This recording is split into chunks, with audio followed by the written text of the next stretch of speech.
warahmatullahi wabarakatuh. Halo teman-teman semuanya, kembali lagi dengan kelompok 5. Kali ini kelompok 5 akan membawakan materi akuntansi internasional mengenai bab 4, yaitu akuntansi komparatif. Seperti biasanya, kami akan memperkenalkan dahulu anggota-anggota dari kelompok kami, yaitu yang pertama ada Setia Intanovera dengan NIM 2003 10 10 70. Yang kedua ada Hana Rahmawati dengan NIM 2003 10 10 71. Yang ketiga Pasmito dengan NIM 2003 10 10 86. Dan yang terakhir ada Sitaria Arung Kusuma Dewanti dengan NIM 2003 10 10 94. Nah, langsung saja kita menuju ke materi yang pertama, yaitu akuntansi Anglo-Amerikan. Akuntansi Anglo-Amerikan dapat ditemukan di negara-negara di mana Inggris mempunyai pengaruh kolonial yang kuat, seperti di Australia, Kanada, Hong Kong, India, Irlandia, Kenya, Selandia Baru, Nigeria, Singapura, Afrika Selatan, dan Malaysia. Negara-negara ini cenderung untuk memenuhi kebutuhan investor dan relatif kurang konservatif serta lebih transparan daripada negara-negara Latin dan Jerman. 4.1.1 Amerika Serikat. Akuntansi di Amerika Serikat sangat mirip dengan akuntansi di Inggris. Ini terjadi karena hubungan investasi dan historis antar kedua negara tersebut. Perbedaan yang ada disebabkan karena Amerika Serikat mengadaptasi, bukan mengadopsi, tradisi akuntansi Inggris. Memang kondisi lingkungan dan historis Amerika Serikat menimbulkan sejumlah fitur yang berbeda secara signifikan. Akuntansi yang lahir dan berkembang di Eropa pada abad 20 mengalami pergeseran. Nah, pada abad ini terjadi perkembangan akuntansi keuangan yang signifikan di Amerika Serikat yang disebabkan oleh pertumbuhan ekonomi yang pesat. Introduksi pajak penghasilan korporat di Amerika Serikat pada 1909 merupakan benih utama pengukuran penghasilan. Tetapi pada saat itu, di Amerika Serikat belum terdapat regulasi akuntansi yang kuat, yang berujung pada terjadinya Great Depression pada 1929. Ini merupakan titik awal terjadinya perubahan besar yang diawali dengan dibentuknya Securities Act tahun 1933 dan Securities Exchange Act tahun 1934 yang merupakan landasan bagi pemerintah federal dalam meregulasi investor dan transaksi-transaksi sekuritas. 4.1.2 Inggris. Seperti di Amerika Serikat, akuntansi di Inggris terutama ditujukan kepada investor. Diharapkan bahwa sebagian besar kebutuhan kelompok-kelompok lain akan serupa dengan kebutuhan investor. Dengan demikian, memenuhi kebutuhan investor merupakan tindakan yang paling efisien dalam menentukan kebutuhan semua pemakai laporan keuangan.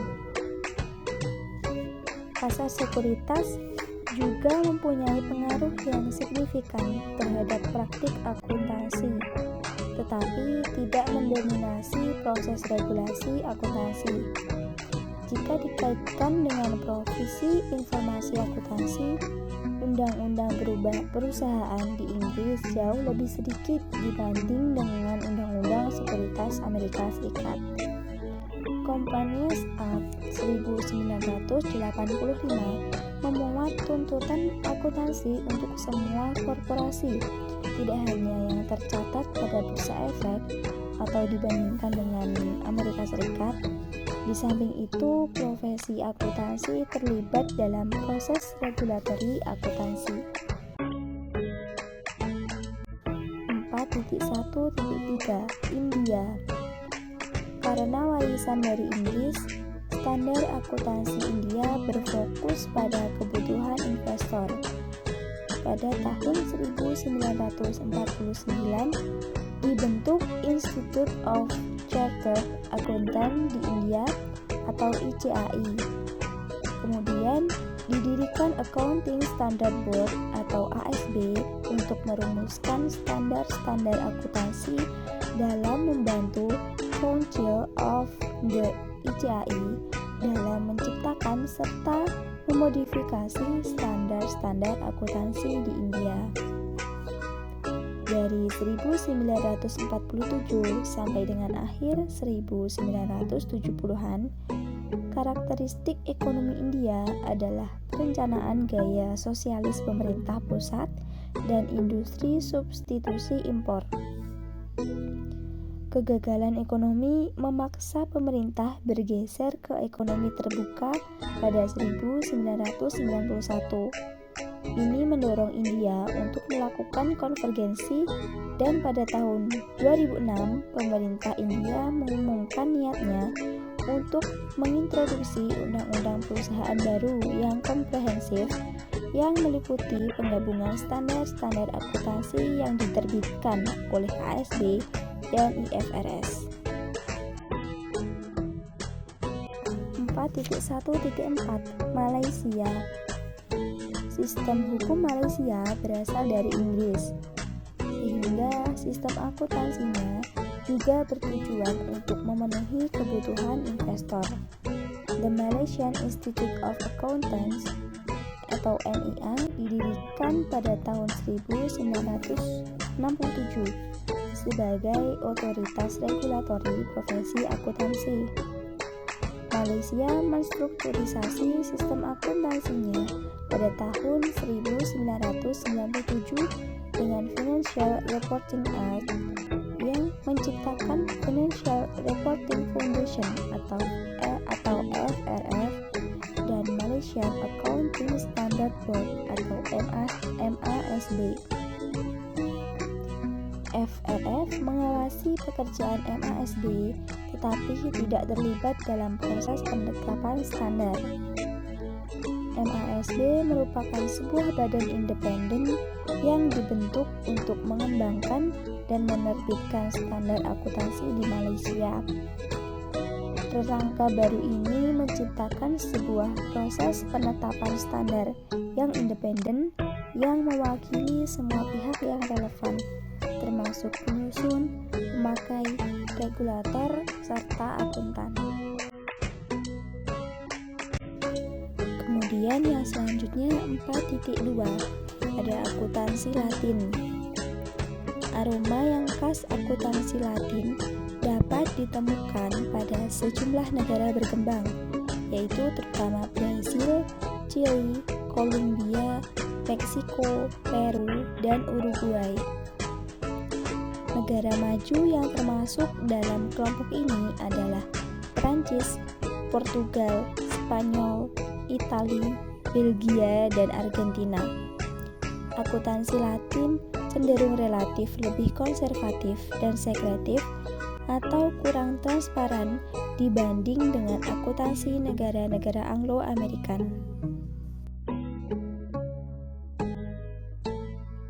4.2.1 Prancis.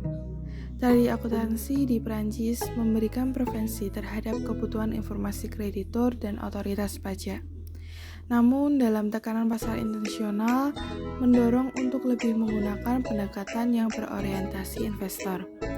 Prancis telah mengamandemenkan undang-undang agar laporan konsolidasi dapat disusun dengan menggunakan PABU Amerika Serikat atau IFRS. Undang-undang tersebut digunakan sebagai refleksasi posisi klasik dalam penyelenggaraan dan penyusunan laporan keuangan, serta undang-undang tersebut bertujuan untuk meningkatkan efektivitas perencanaan ekonomi nasional dan nantinya dapat diimplementasikan pada undang-undang perusahaan. Profesi akuntansi di negara Prancis lebih relatif kecil dibanding dengan negara lain. Dengan adanya ketertarikan peran akuntansi publik dan auditing, untuk melakukan pelaksanaan oleh institut-institut terpisah yang telah diterapkan oleh sebuah undang-undang. 4.2.2 Italia.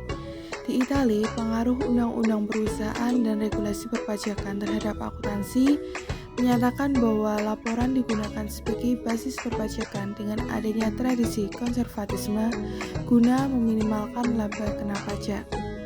Ada sebuah badan gabungan yang ada di Italia telah menerbitkan rekomendasi mengenai prinsip akuntansi, yaitu penggunaan standar-standar IASB yang berguna untuk masalah-masalah yang tidak tercakup dengan akuntansi, serta adanya sebuah badan CONSOB juga merekomendasikan agar korporasi yang terdaftar juga mengadopsi prinsip-prinsip akuntansi profesi tersebut. Tetapi juga disarankan juga dengan menggunakan prinsip-prinsip yang ada pada IFRS.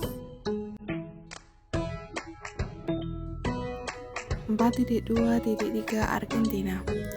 Akuntansi Argentina berfokus pada pemenuhan kebutuhan kreditur dan otoritas pajak. Dikarenakan hukum pajak yang menuntut perusahaan untuk memberikan laporan tahunan, serta menuntut perusahaan publik juga menerbitkan statement kuartalan. Tetapi sistem akuntansi yang ada di Argentina memiliki khas bagi Amerika Latin, di mana standar akuntansi yang ditetapkan adalah The Argentine Federation of Expert Council on Economics atau FACPCE, yang mana standar tersebut berupaya ke arah konvergensi dengan IFRS. Meskipun banyak amandemen yang telah dibuat untuk mengeliminasi perbedaan tersebut, tetapi Argentina meyakinkan bahwa masih akan tetap terdapat perbedaan karena adanya sejumlah isu yang tidak tercakup dalam IFRS. 4.3 Akuntansi Asia. Banyak negara berkembang yang ada di Asia merupakan bekas dari kolonial. Di antaranya Indonesia bekas penjajahan dari Belanda, India, Pakistan, Hong Kong, Singapura, dan Malaysia bekas jajahan dari Inggris, dan Filipina adalah bekas jajahan dari Spanyol dan Amerika Serikat. Serta negara Cina telah dipengaruhi oleh adanya ide-ide barat maupun adanya keseragaman sosialis dari bekas jajahan Uni Soviet. Negara-negara berkembang yang ada di Asia telah mengalami penurunan keyakinan terhadap pasar keuangan dikarenakan adanya krisis keuangan Asia. Upaya dalam penyembuhan yang dilakukan adalah dengan meningkatkan transparansi dan kualitas akuntansi dengan mengadopsi standar-standar akuntansi yang lebih tinggi kualitasnya sesuai dengan pernyataan Red Book dan kawan-kawan pada tahun 2006. 4.3.1 Jepang. Pasar saham di Jepang yang telah tersignifikan, tetapi tradisi akuntansinya lebih mengutamakan kebutuhan informasi kreditur dan otoritas pajak. Pada tahun 1890, terdapat Badan Commercial Code dengan tujuan untuk memproteksi kreditur. Kemudian setelah adanya Perang Dunia yang Kedua, hal tersebut direvisi dengan tujuan untuk menambahkan dalam proteksi investor. Profesi akuntansi di Jepang masih kecil dan kurang berpengaruh dalam proses penentuan standar akuntansi. Tetapi, profesi tersebut tetap memberikan rekomendasi dalam aplikasi praktis regulasi akuntansi yang legal, yaitu Japanese Institute of Certified Public Accountants pada tahun 1948. Serta Jepang juga telah didirikan adanya Dewan Standar Akuntansi yang serupa dengan FASB yang ada di Amerika Serikat. Dengan adanya Dewan Standar tersebut, Jepang mulai terdorong untuk lebih berpartisipasi dalam proses penentuan standar akuntansi internasional. Kemudian Cina, pada tahun 1940-an di RRC ditetapkan sistem akuntansi berorientasi barat untuk korporasi-korporasi besar. Kemudian pada tahun 1978, pendekatan ini mulai dimodifikasi seiring kebijakan pintu terbuka serta program modernisasinya. Setelah dilakukan revisi terhadap Undang-Undang Akuntansi 1999, Dewan Negara RRC juga menerbitkan Financial Accounting dan Reporting Rules atau FIRR for Enterprises yang memperbarui definisi aset, utang, modal pemilik, pendapatan, dan biaya. FAR juga merinci komponen-komponen laporan keuangan yang meliputi laporan arus kas, neraca, dan laporan hasil usaha. Dengan pesatnya reformasi akuntansi, akhir-akhir ini Cina mengalami kekurangan akuntan. Kemudian Indonesia. Semula sistem akuntansi Indonesia berdasarkan pada sistem akuntansi Belanda. Tetapi ketika hubungan antar kedua negara memburuk, Indonesia berpaling ke praktik akuntansi Amerika Serikat. Kemudian pada tanggal 23 Desember tahun 1957 didirikanlah Ikatan Akuntan Indonesia atau IAI. Kemudian pada tahun 1970-an, IAI menciptakan kode etik dan mengadopsi standar-standar dan prinsip-prinsip akuntansi yang berbasis pada PABU-AS. Kemudian pada tahun 1994, KSAK direkonstitusi sebagai Dewan Standar Akuntansi Keuangan atau DSAK yang lebih independen. Sekarang ini DSAK bekerja untuk mengonversi standar-standar akuntansi Indonesia terhadap IFRS. Bank Pembangunan Asia pada tahun 1999 mengakui bahwa 90% PSAK sama dengan IAS sehingga dapat dikatakan bahwa sejak dari semula PSAK cukup banyak mengikuti standar akuntansi internasional. Akuntansi Nordik. Kelompok ini meliputi Belanda, Denmark, Swedia, dan Finlandia yang semuanya anggota UK.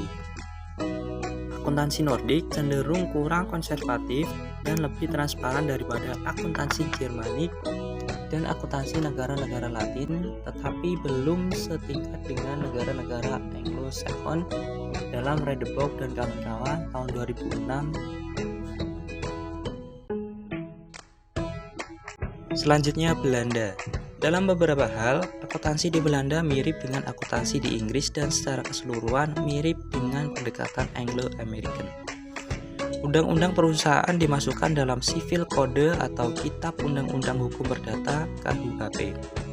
Pemerintah bersikap agak longgar terhadap masalah komersial, tetapi sejak tahun 1970, pengaruh undang-undang perusahaan berkembang mantap melalui Act of the Annual Account of Enterprise atau Undang-Undang Laporan Tahunan Perusahaan dan implementasi instruksi UE ke-4 dan ke-7.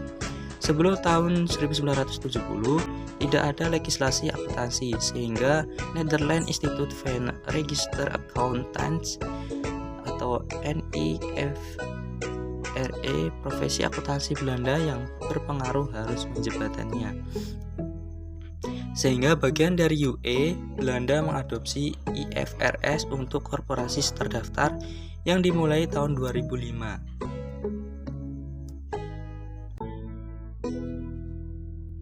Swedia. Walaupun perkembangan akuntansi di Swedia begitu juga di Prancis dan Jerman sangat dipengaruhi tuntutan perpajakan dan hukum, tetapi di Swedia terdapat tradisi keterlibatan akuntansi dalam proses penentuan standar.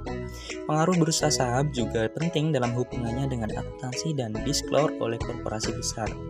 Banyak dari korporasi ini yang merupakan korporasi multinasional dan karena itu mendapat tekanan pasar modal internasional. Undang-undang perusahaan yang mengatur akuntansi diwujudkan dalam Undang-Undang Perusahaan 1975, Undang-Undang Akuntansi 1976, dan 1981 Act on the Annual Account in Certain Forms of Business Enterprise. Meskipun Undang-Undang Akuntansi menuntut diikutinya PABU, prinsip-prinsip ini tidak ditentukan. Kemudian pada tahun 1991, Accounting Council atau ACC didirikan untuk mengambil alih peran penentuan standar yang semula dipegang oleh FAR, tetapi dalam bentuk sebuah badan yang mewakili konstituen yang lebih luas, misalnya industri, pemerintah, dan profesi, dan juga bersifat independen seperti FASB di Amerika Serikat. Sebagai bagian dari UE, Swedia juga dituntut untuk menggunakan IFRS mulai tahun 2005. Akuntansi Jermanik. Kelompok negara Jermanik meliputi Jerman dan Austria, dan juga Israel dan Swiss. Dalam beberapa hal, kelompok ini berbeda signifikan dengan kelompok Nordik dan kelompok Anglo-Amerikan. Pengaruh perpajakan dan undang-undang perusahaan adalah paling besar. Akuntansi Jermanik juga mempunyai pengaruh di Prancis, Jepang, dan sejumlah bekas koloni Eropa di Afrika. Akuntansi Jermanik cenderung relatif konservatif dan sekretif atau rahasia dibanding dengan akuntansi Anglo-Amerikan. Radeboud dan kawan-kawan 2006 halaman 47. 1. Jerman. Tradisi akuntansi di Jerman memprioritaskan kebutuhan kreditor dan otoritas pajak. Studi Black dan White 2003 membuktikan bahwa di Jerman item-item neraca seperti misalnya nilai buku ekuitas lebih value relevan daripada laba. Di Amerika Serikat yang lebih berorientasi investor, laba lebih value relevan daripada nilai buku ekuitas. Tetapi korporasi-korporasi terdaftar yang besar dan terutama MNC secara cenderung untuk menyajikan laporan korporasi yang lebih berorientasi investor. 2.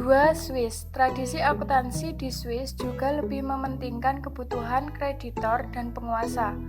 Tetapi pasar modal di Swiss semakin tumbuh dan banyak korporasi besar Swiss mencari modal di pasar internasional.